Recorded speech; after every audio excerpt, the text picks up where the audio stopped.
I'm going to be reading Summer in Orcus by Kingfisher. I'd like to thank the author for permission to read this book on YouTube and also to wish my son happy birthday. The information for the book and directions to the site are in the comments below. Again, this is Summer in Orcus by Kingfisher.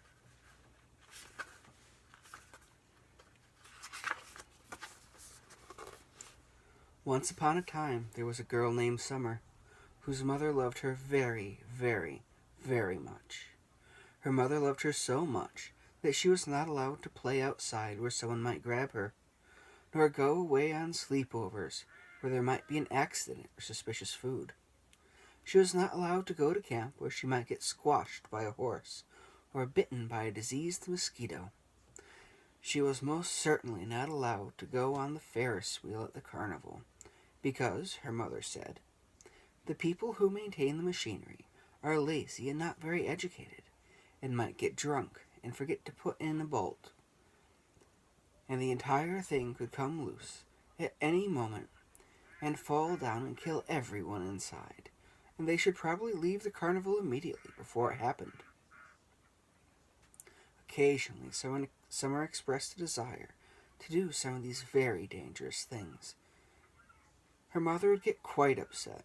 She would grab Summer's chin and stare deep into her eyes, as if she could see straight down into Summer's heart, and say, I'm only saying this because I love you. You're all I've got, and I can't let anything happen to you. You understand that, right? And Summer would nod and say she understood, because what else could she do? Her mother went through weeks when she would be worse than usual, barging into the bathroom to make sure Summer wasn't drowning in the bathtub. She was nearly 12, and she could dog paddle really well.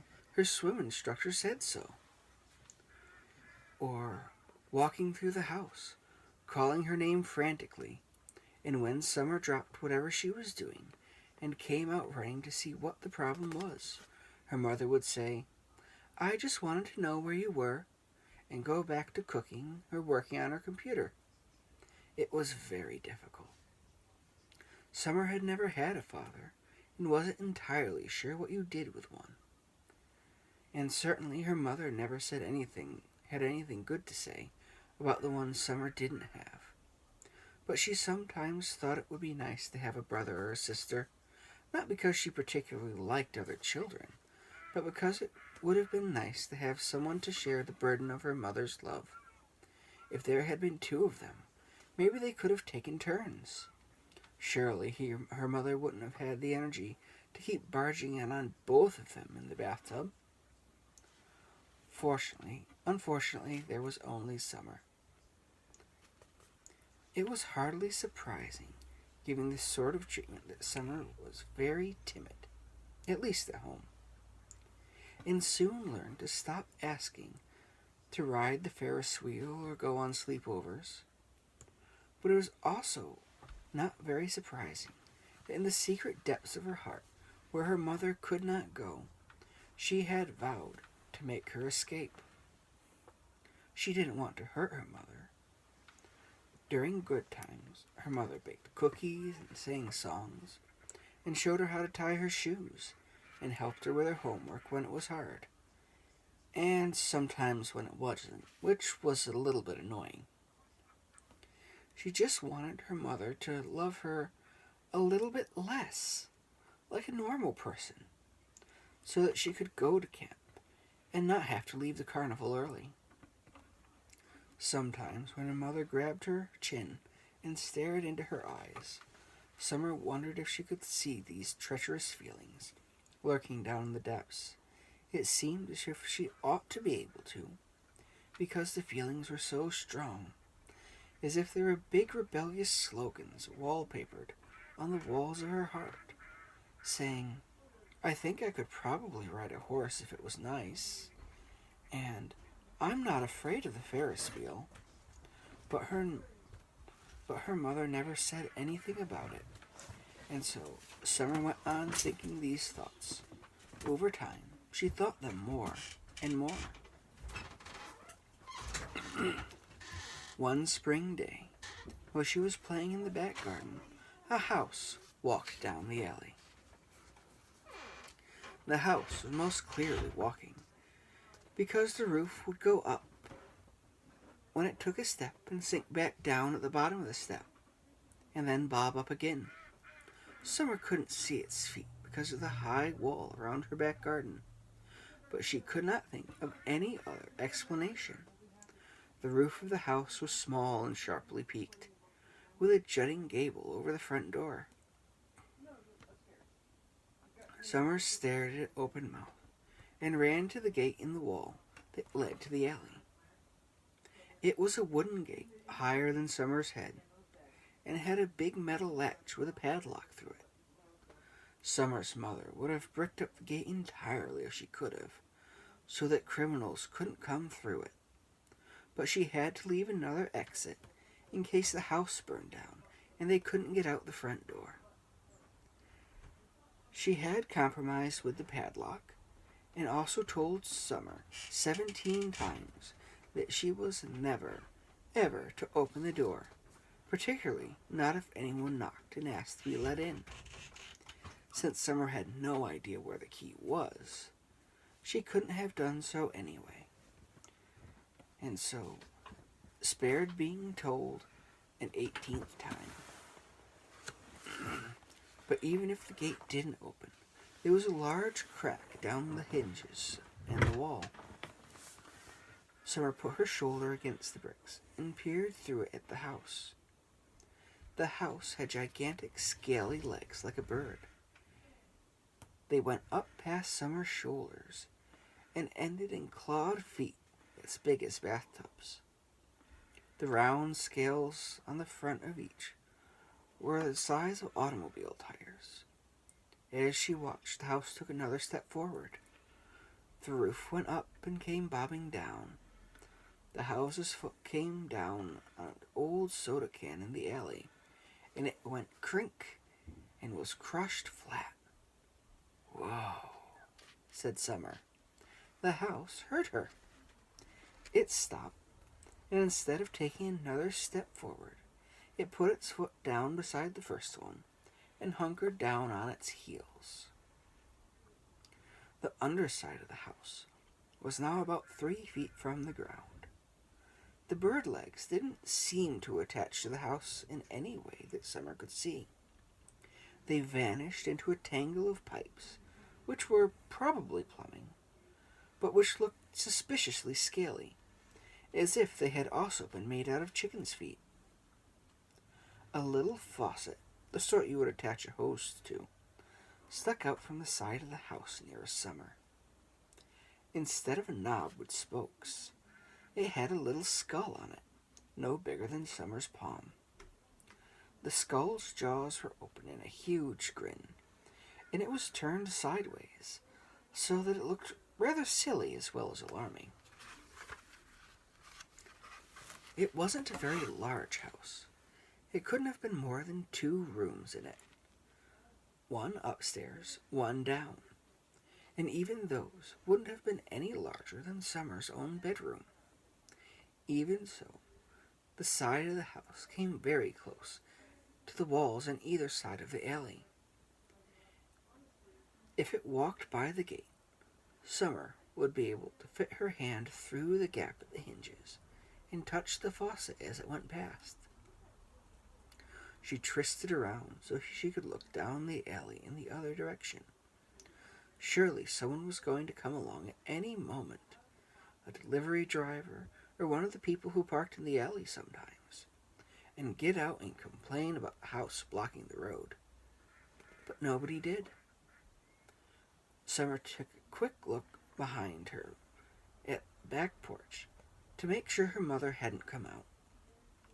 One of the windows of the house flew open, and the shutter banged back. "Not here," said a woman's voice from inside the house. "The next yard over, you fool house." The house stamped its feet and settled down even lower to the ground. "Gah!" The woman reached through the window and slapped the house's outer wall. She was wearing long black gloves with the fingers cut out of them. "Next one! I'll have you breaded and fried and made into colossal drumsticks!" The bottom of the house hit the concrete of the alley with a thud. "Saint Sunday's bones!" cried the woman, pulling her hand back. And then she said a great many other things, some of which were extremely rude. Summer paid careful attention to these and committed many of them to memory. After a moment, the front door opened and the woman came out. She was very old and very stout. Her black gloves went up to the elbow, and the ends were frayed and unraveling. Her dress was gray and shapeless, and she wore a tall purple hat like a top hat, with a live salamander on top of it. Summer could tell that the salamander was alive because its throat pulsed as it breathed, and it blinked its eyes slowly in the sunlight. She was leaning on a cane, but could stand without it, because as soon as she stepped out of the door, she turned around and whacked the house across the gutters with the cane. The house rattled its pipes and slammed all the windows shut with a thump sound. "Glorified chicken coop! I'll take you apart and sell you for scrap!" cried the old woman. "You're not my first house, you know. I had a marvelous cottage that padded about on leopard's feet, and I had it shot and stuffed and turned into a storage shed for a much more minor infraction than this." Summer could not help feel sorry for the leopard-footed house, and made a small sound of dismay. The old woman whipped around, scowling. Summer did not pull back nearly quick enough. "Ah!" she cried, stomping towards the gate. Summer backed away hurriedly. But although she could not see the old woman, she could hear the click of her shoes and the tap of her cane. "I see you there, spying on me, were you?"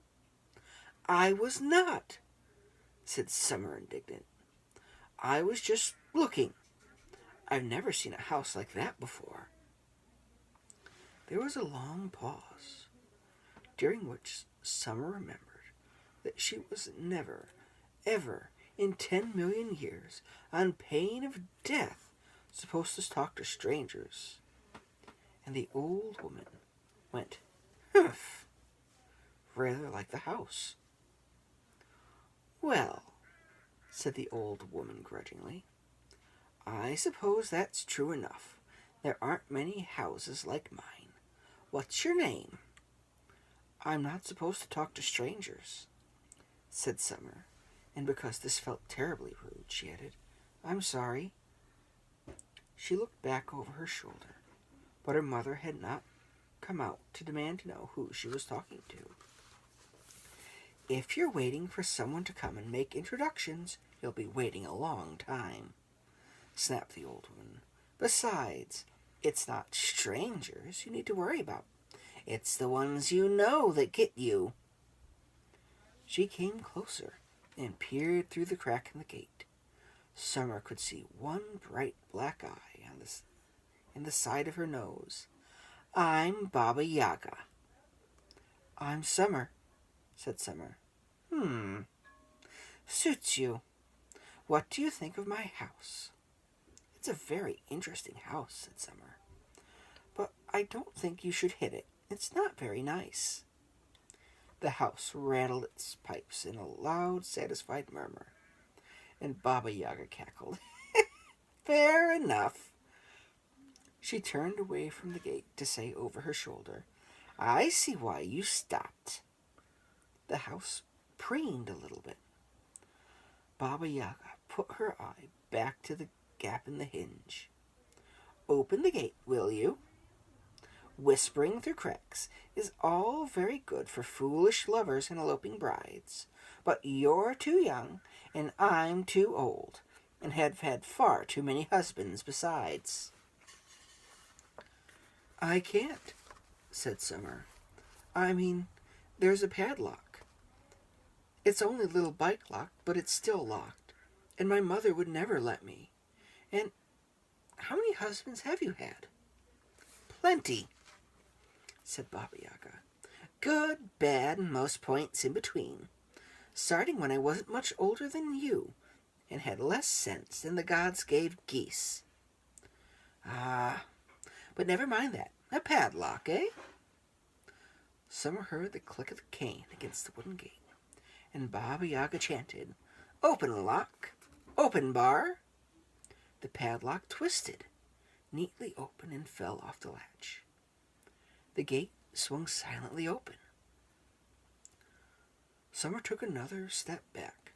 Baba Yaga was rather alarming, if quite interesting.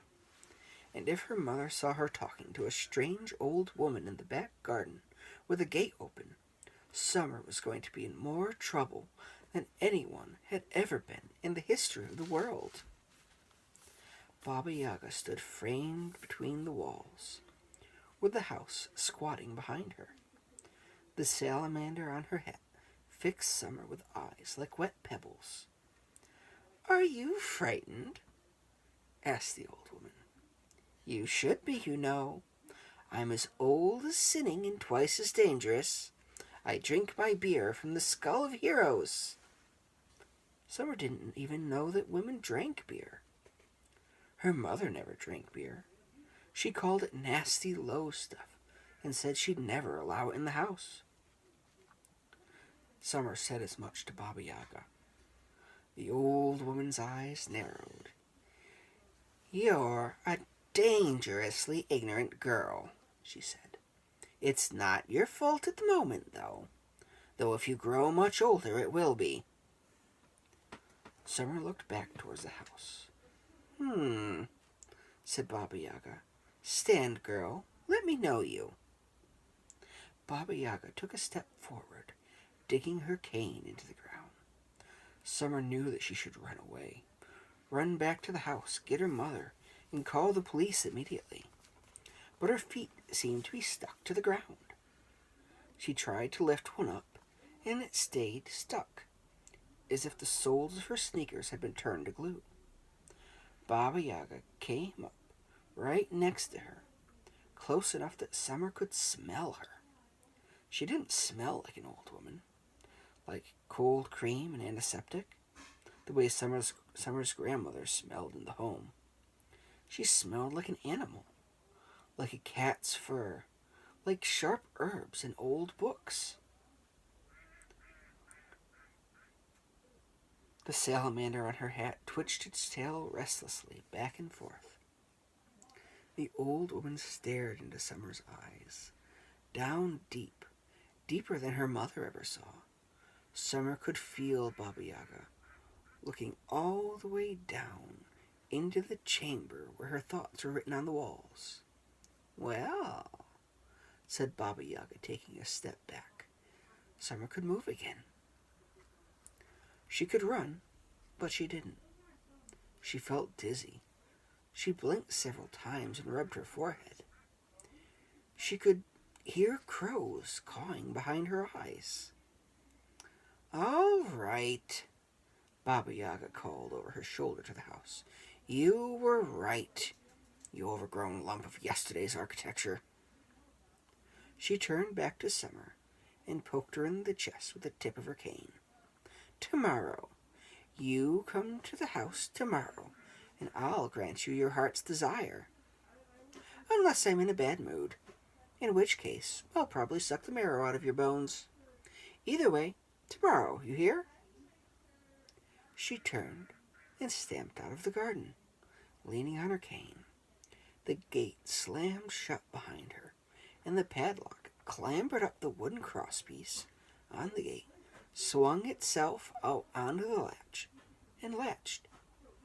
The bird-footed house stood up. It paced down the alley 2 yards down to the house with a for sale sign out front. Then it rose up high on one leg and stepped daintily over the wall. For a moment it stood there very tall against the sky. The upstairs window sash rose an inch or two, and the house winked at summer. The house settled down on its heels, and that was that, at least until tomorrow.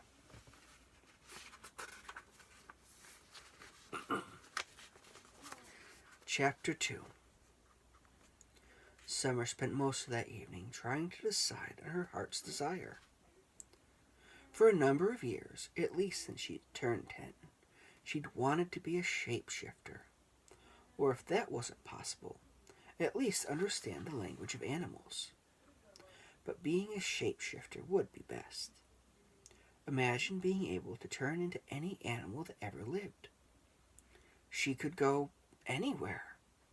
Fly like a bird, see with her ears like a bat, swim through the water like a fish. She could talk to the oozy newts along the foundation of the house, and the alley cats that strolled along the top of the fence. It would be incredible. When other girls at the school were mean to her, she could turn into a wolf, or a bear, or a woolly mammoth, and trample them to pieces, or at least pretend like she was going to, because if it came right down to it, Summer was not sure that she wanted to trample anybody. This may seem an unusual ambition, but Summer had read a great many books about magic and animals and changing your shape. Summer's mother believed that books were safe things that kept you inside, which only shows how little she knew about it, because books are one of the least safe things in the world. Summer had just about decided to ask Baba Yaga to make her a shapeshifter. Surely someone with a walking house would not find that difficult. When it occurred to her that while it was all very well to think about trampling the members of the 5th grade class, if somebody saw her, there would undoubtedly be trouble. Turning into a woolly mammoth was bound to get you detention, or suspension, or even expelled. If you were expelled, your parents had to teach you at home, and Summer would never get to leave the house except with her mother. She would never get to be the person she was at school, when her mother wasn't looking. Summer's mother, in addition to being wrong about books, would also have been quite surprised to learn that her daughter was a very different person at school than she was at home. This is a common problem among parents. Summer poked at her dinner with her fork, chased bits of corn around the plate, and teasing a few strays out of the mashed potatoes. If somebody found out you could turn into animals, what would happen? It would be awesome if they asked you to talk to real animals and find out what was wrong with them.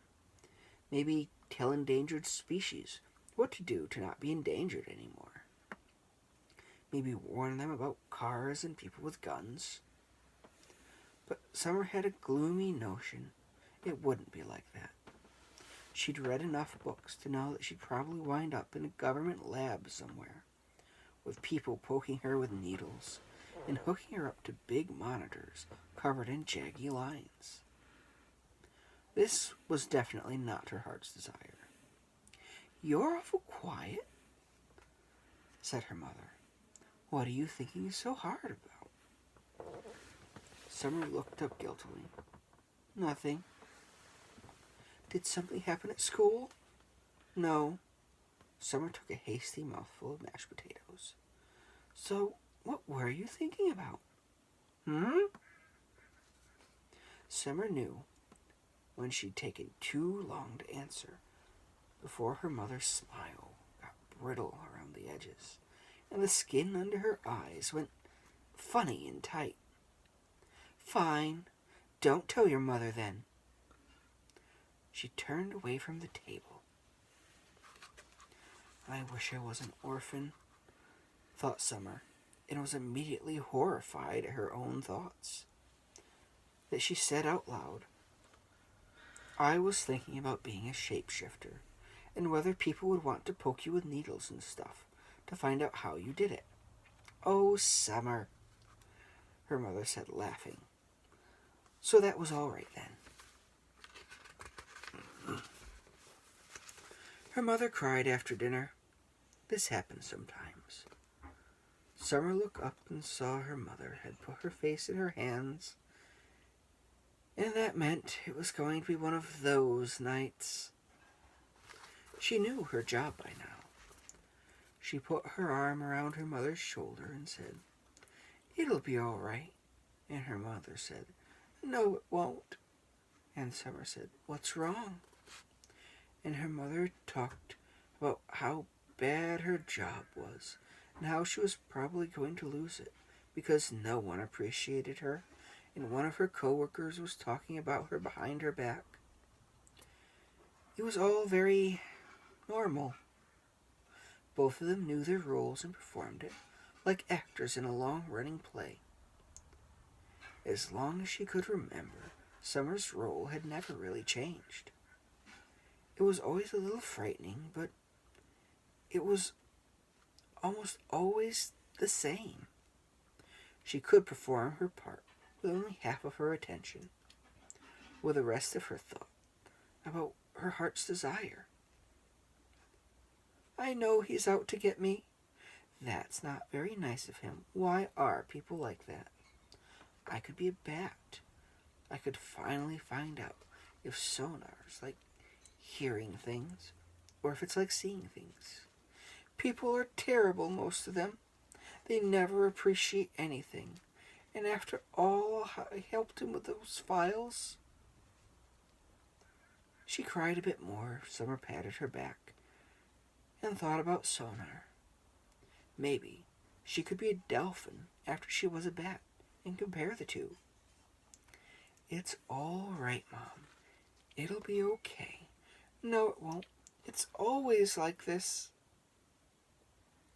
When the storm had passed, there were only the final bits of the ritual, where Summer said, "I love you," and her mother said, "At least somebody does," and made a kind of pained half-laugh. This meant it was nearly over. Every now and again, it would all start up again, but those nights were rare. Summer hoped very much this was not going to be one of them. She had other things to think about, important things, like echolocation and dolphins and bats. Summer laid in her bed that night, staring at the darkened ceiling and wondering if she meant it when she thought, "I wish I was an orphan." What if you didn't need to tell Baba Yaga what you wanted? What if she could look all the way down into your heart and just pull it out without any help? What if her heart's desire really was to be an orphan? She didn't think it was. She loved her mother, and she would have cried for ages if she died. On the other hand, she was 11 years old, and her mother still bought her safety scissors and had child-proof caps on all the electric sockets. She didn't want her mother to not love her. She just would like things to be different. Thinking like this was like trying to walk down a hallway in the dark, feeling around with her foot for each step. Except the hallway was inside her chest, and she wasn't sure where she was going at all. She fell asleep, still wondering what her heart's desire could be.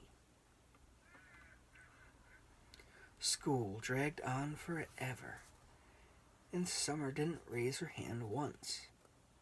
She was usually a pretty good student, so the teacher didn't call on her to embarrass her in class. But Mrs.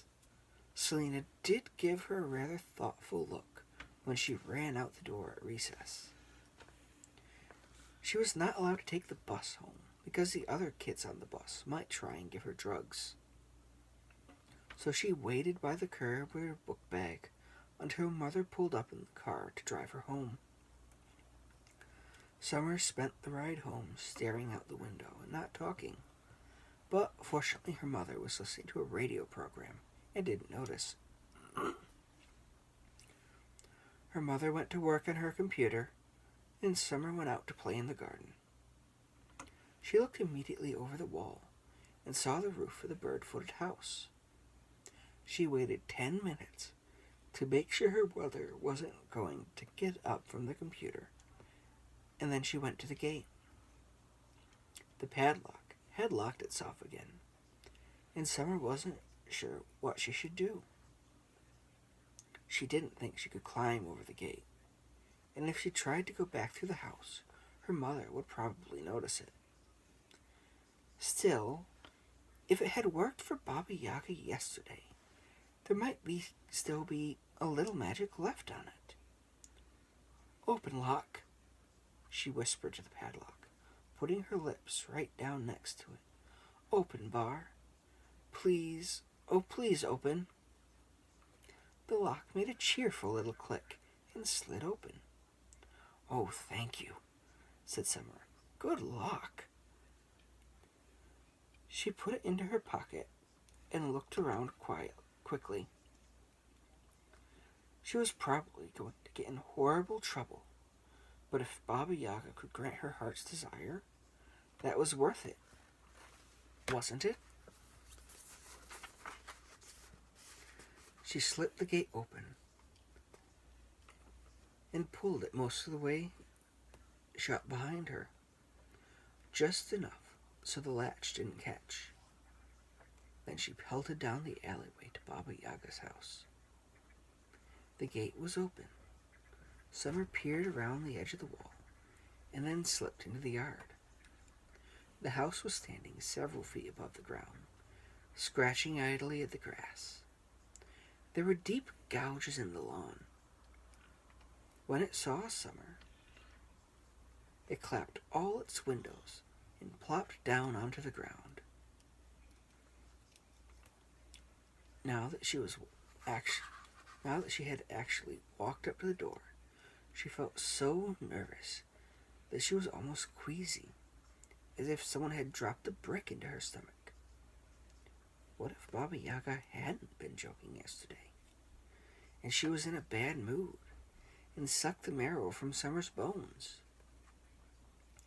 What if it turned out that Summer was a horrible person, and her heart's desire was an awful thing that nobody should want? She halted halfway to the door and pressed her hands on her chest. She hadn't noticed yesterday that there was a skull on the front door, right in the middle, where a normal person would hang a wreath. The house lifted its back end up an inch forward, a little, like a dog wanting to play. This must have made the floors inside tilt, because Summer heard banging and the sliding of furniture, and Baba Yaga yelled, "Fool house! I'll trade you in for one with turtle feet in a 3-car garage!" The house sank back down, but wiggled forward a little more, until the front door was only a few feet away. The skull on the door wasn't human, or at least it wasn't entirely human.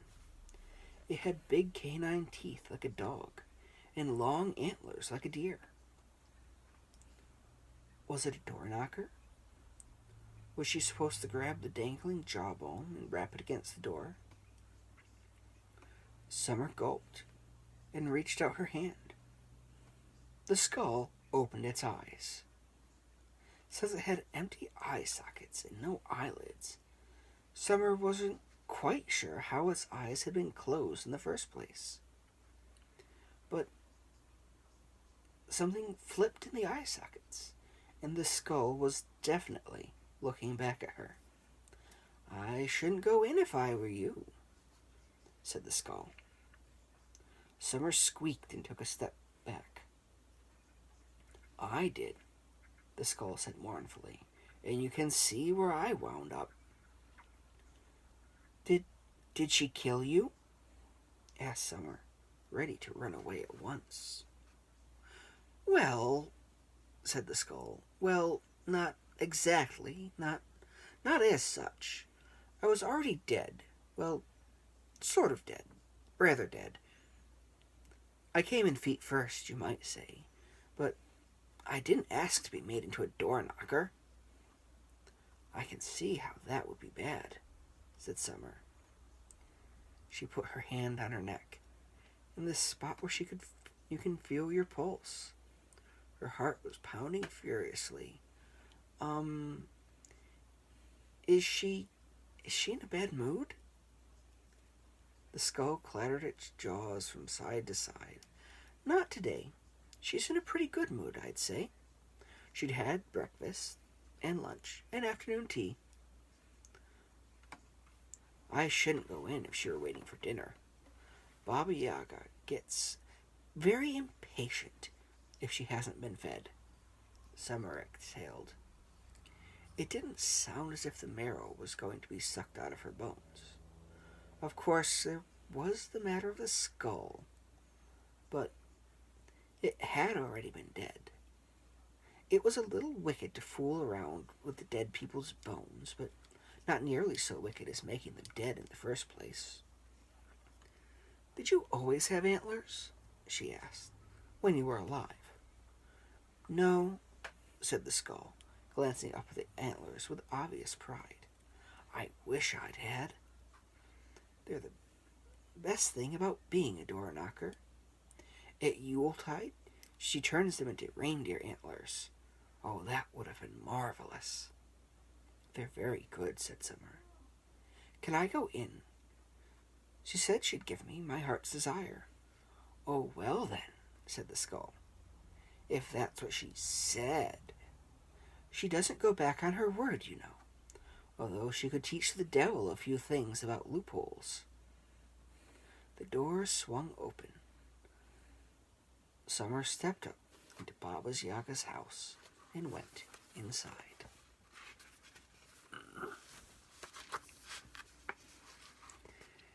The inside of the house was dark and smelled strongly of bleach. That wasn't the smell that Summer would have expected inside a magical bird-footed house. But maybe even magic bathtubs need to be scrubbed occasionally. There you are, said Baba Yaga. She was sitting in a rocking chair in front of the fire. There were a few coals in the fireplace, giving off a little red light. Is now a good time? Asked Summer. Only I don't know if I can get away later because of my mother. Pick a candle, said the old woman, ignoring the speech. A candle? One of the ones on the table, girl. Quick, quick. I may be immortal as makes no odds, but I'm still not getting any younger. Oh, said Summer. Okay. There was a little round table in the middle of the room, and on it stood a dozen candles. They were all colors and sizes. A few of them had been melted partly down, and several of them were shaped like animals. Summer's hand hovered over a silver unicorn with a wick coming out of its horn. But then she settled on a plain beeswax frog. The wick had been burned down a little ways already, and beads of honey-colored wax ran down its sides. This one, said Summer. Bring it here. The frog candle felt surprisingly heavy in her hands. She walked towards Baba Yaga's chair and stopped to pay short, a little afraid. Scared? Asked the old woman, raising an eyebrow. Her hat with the salamander was sitting on the mantelpiece. The salamander looked to be asleep. Baba Yaga's hair was long and gray and fell over the back of her chair in a stringy curtain. Summer nodded, Very sensible of you. Hand me the candle." She stretched out one gloved hand, and Summer dropped the frog into it. Baba Yaga's fingernails were short and blunt, and looked as if she bit them. Frog, plain beeswax, interesting.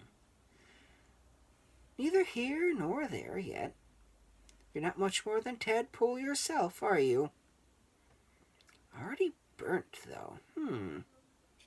Well, that's something anyway. Summer wondered what Baba Yaga would have said if she'd picked the unicorn. The old woman reached into her pocket. She was wearing a shapeless gray housecoat over her shapeless gray dress, and brought out a shiny silver lighter. She snapped it a few times, and then lit the wick on the frog's back. When the flame had caught, she reached up and set it on the mantel next to her hat. There, that's done. Now then, about your heart's desire. Summer's stomach turned over. Maybe she didn't want to know.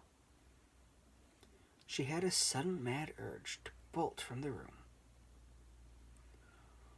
What would you ask for if you could ask for anything? Asked Baba Yaga. I don't know, Summer confessed. I was going to ask you to make me a shapeshifter, so I could talk to animals and talk to them maybe. But I don't know if that's my heart desire. And now I don't know if I even want that at all. Said Baba Yaga, nodding slowly. A surprisingly good wish, all things considered. Not really practical in this day and age, perhaps, but I've heard a lot worse.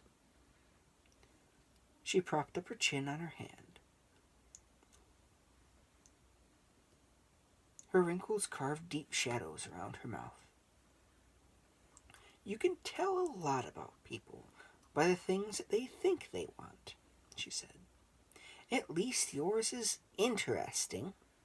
I'm sick to death of young fools who want wealth and power in the hand of their true love. I started eating them a while ago, but it doesn't seem to keep them away. Everybody thinks they're special.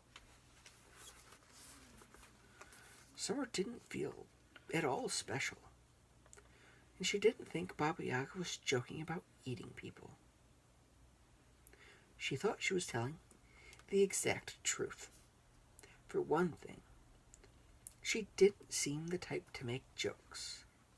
And for another, Summer had just, at this very moment, noticed that her rocking chair was made out of bones. She wondered if she could make it to the door. Noticed my chair, have you? Asked Baba Yaga and cackled. She rocked back on the chair's runners. The bones creaked and tapped against the wooden floor like a dozen people cracking their knuckles all at once. Relax, girl, I'm not hungry. Not right at the moment. Anybody who has such an interesting wish is too good to waste on an afternoon snack. She rocked again. Those heavy black eyes bore into her, down into the chambers of her heart again. Summer felt as if she were a small animal. There were a small animal inside her guts, clawing her stomach and chewing at her nerves. It was hard to breathe. Yes, said Baba Yaga after a moment. Yes, I see. Very sensible. Even more than being a shapeshifter. Less chance of getting caught up in being a deer or a stoat or something and not wanting to come back. What? Very seductive minds, dear. You'd hate to be one otherwise. Summer was having a hard time thinking about deer. Things were being shifted around inside her. Baba Yaga was not just reading the words written on her heart. She was moving the furniture around and hammering on the walls. She held out a hand as if to ward off the old woman's gaze. "What are you doing?" "Giving you your heart's desire," said Baba Yaga. "Here, you'll probably need this." She looked away. Summer gasped for breath, and she rummaged around in her housecoat. "Blast! I left it in my other coat." "Be a love and pull it off the coat rack, will you?" There was a coat rack by the door. Summer had a brief, mad notion of trying to wrench the door open and run away, but the coat rack stifled that and shuffled forward to meet her. It had carved wooden feet like a crocodile. Its claws clicked on the floor. Summer would have liked to think that she was having a nightmare, but she couldn't bring herself to believe it. Everything was too crisp and clear, from the clicking claws to the smell of bleach and beeswax. She reached a hand out blindly, and the coat rack turned, so a large gray cloak was in front of her. "Left front pocket," said Baba Yaga. "Pockets are important. Yours don't hold nearly enough, but that's easily fixed." She waved a hand negatingly in Summer's direction. Summer dipped her hand in obediently and felt fur. She tugged, and something in the pocket let out a yap. A sharp, triangular little head poked out over the top of the fabric. She jumped back. Baba Yaga cackled. "Well, go on, girl," she said. "Go on. It's only a weasel." "Does it bite?" asked Summer wearily. "What? Of course it bites. It's a weasel. They don't kill their prey with pretty words and poisoned sweetmeats." The weasel rolled its eyes. It was less than a foot long, and its eyes were tiny blood-black beads, but Summer actually saw the eye roll. Summer felt obscurely comforted and put her hand out. The weasel stepped gravely onto her palm and sat down. "I need a weasel?" asked Summer. "Possibly. It gets them out of my coat anyway, and that's all for the good." Baba Yaga leaned back on her rocking chair and closed her eyes. "Close the door behind you on your way out." The door swung open. The skull winked at her. Summer was only too glad to leave, but some perverse instinct made her pause at the threshold. "But, Baba Yaga, ma'am? What about my heart's desire?" The old woman on her chair of bones opened one eye. "What about it?" I thought you said. "I said I'd give it to you," said Baba Yaga. "I'd never said I'd tell you what it was. That's another sort of gift. Be off with you. The candle won't burn forever. And I'd be back before the flame goes out if I were you." She flapped her hand at Summer. The door was under her hand, practically pulling her out of the little house. "Go! Go!" whispered the skull. "Hurry now, while she's still in a good mood." Summer stepped out of the house, deeply confused. She'd asked for her heart's desire and gotten a weasel. What did that mean? She looked up from her furry handful. The yard was gone. The wall and the gate and the alley were gone. She was standing in a long hallway with a bare wooden floor, lined by empty suits of armor, and cut with arching windows of purple glass. Baba Yaga's house had vanished. She looked down at the weasel. It looked back up at her and shrugged, a tiny shrug that rippled through its entire body. "What do I do?" she whispered. "I have no idea," the weasel whispered back. "But you might start by watching where you're going."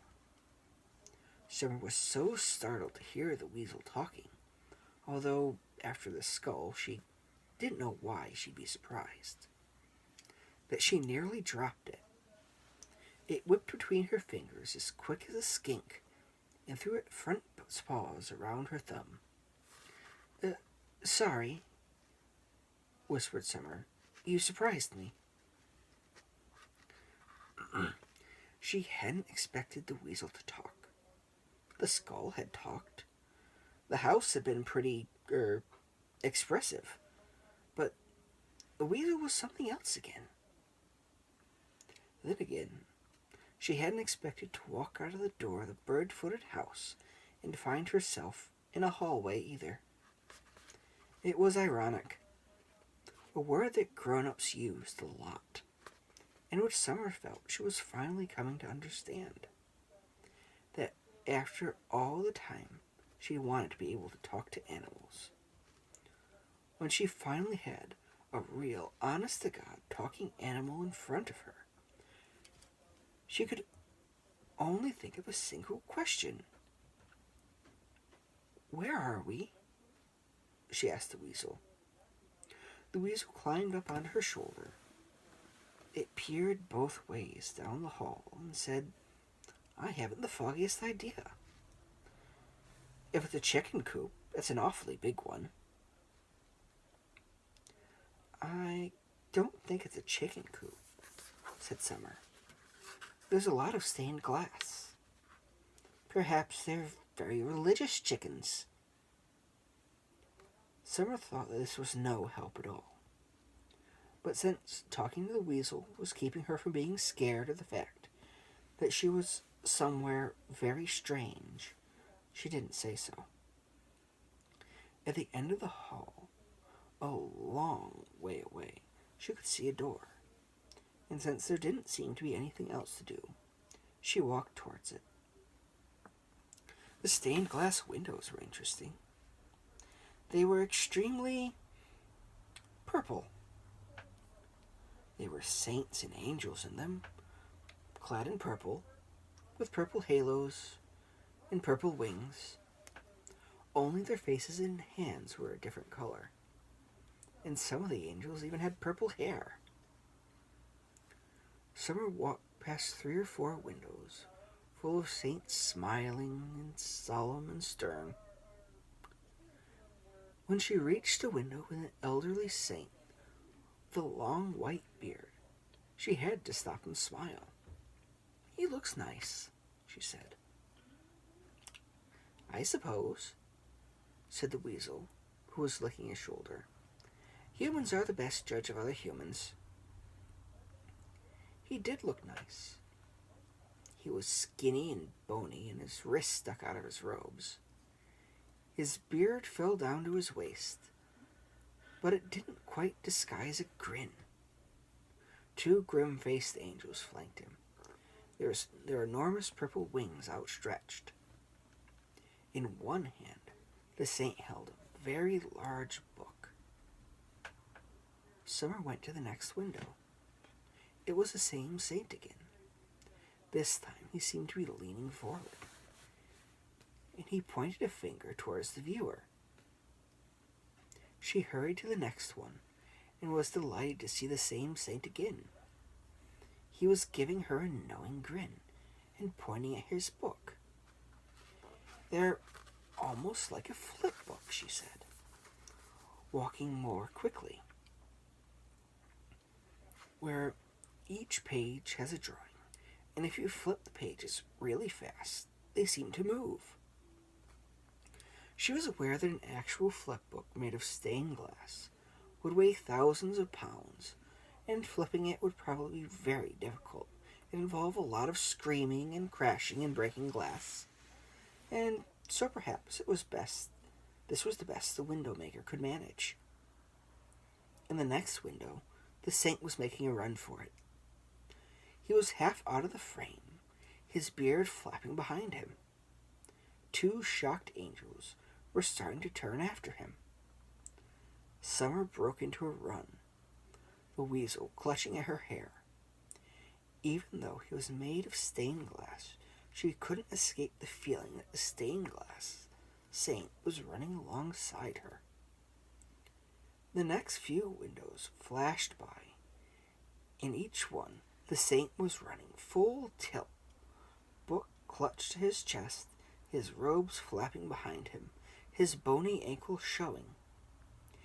He was wearing purple stained glass sneakers and no socks. Summer giggled at the notion of a saint wearing sneakers.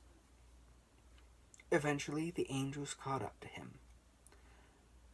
Not very fair, thought Summer. They have wings. Indeed, the wings were the first thing you saw. A few feathers in the left side of the frame, followed by outstretched hands. The angels had long fingernails, almost like claws. Do you think real angels have claws? She asked the weasel, slowing down a bit. Wouldn't surprise me, said the weasel. I have claws, and I eat eggs and mice and rabbits. Sins are probably a lot tougher than eggs or mice. What about the rabbits? Asked Summer. Don't mess with the rabbits. Her side was starting to hurt from running, so she settled for walking quickly. The saint, still grinning, had turned to look over his shoulder at the pursuing angels. You could just see one's face now, a mouth open as if the angel were shouting. On the far side of the next suit of armor, the angels finally caught him. They grabbed the back of his robe and hauled. The saint's book went flying through the air. In the last window but one, the angels hauled the saint away, their purple wings seeming to quiver with outrage. The saint, still grinning, adjusted his halo with one hand, and with the other tucked under the edge of his flapping robes, he pointed towards the book. Summer reached the last window. All that remained of the saint and the angels were a few stray feathers on the far left side and the tip of a purple sneaker. The book lay open at the bottom of the window. The words had been printed across the lavender page in a bold, flowing script. You know, said Summer, it looks almost like you can read it. Maybe you can, said the weasel. I can't read. You can't. It doesn't come up much when you're a weasel. Getting close to the stained glass book meant stepping between the two suits of armor, and that was a little creepy. They were definitely empty. The visors up and you could see inside, but it was still all too easy to imagine them waking up. The visors clanking down and those big mailed fists reaching for you. She was also more than a little afraid she'd knock into one of the ancient, one by accident, and it would fall over and clatter into dozens of little armored pieces, and then she'd have to try and put it back together the right way before the owner of the hallway came back and found it. Up close, the stained glass book was even bigger than any of the textbooks Summer had ever had at school. When she stood on her tiptoes, she could read the words. She read each line outlined for the weasel. 1. Don't worry about things you cannot fix. 2. Antelope women are not to be trusted. 3. You cannot change the essential nature with magic. Said Summer. I understand the first one, but what's an antelope woman? And what does the last one mean? It means you can't change something into something else with magic. Not really, said the weasel. If you turned me into a human, I'd still be a weasel inside. If we turned you into a rabbit, you'd still be a little girl down deep where it matters. I'm nearly 12, said Summer, a bit indignant. I'm not that little. The weasel flipped his tail across her cheek and said nothing. She took a long last look at the book and read the 3 statements over again to herself. They seemed important. The saint had run away from the angels in order to show them to her, or to show them to somebody anyway. There was no telling how long the hallway had been here, and obviously the stained glass maker had a very peculiar sense of humor. She glanced back down the hallway. If she walked back the other direction, would she still see the running saint? Or would the windows be full of angels dragging him back to his original spot? It was an unsettling thought. Summer found that she didn't really want to know, and instead went to the door. It stood slightly ajar, and she could smell cool air and leaves through the crack. She pushed the door open and stepped outside. Behind her, the stained glass saint stuck his head back into the final window. He picked up the book grinning, tossed the spirit over to his shoulder, and danced the jig with some suddenly joyous angels.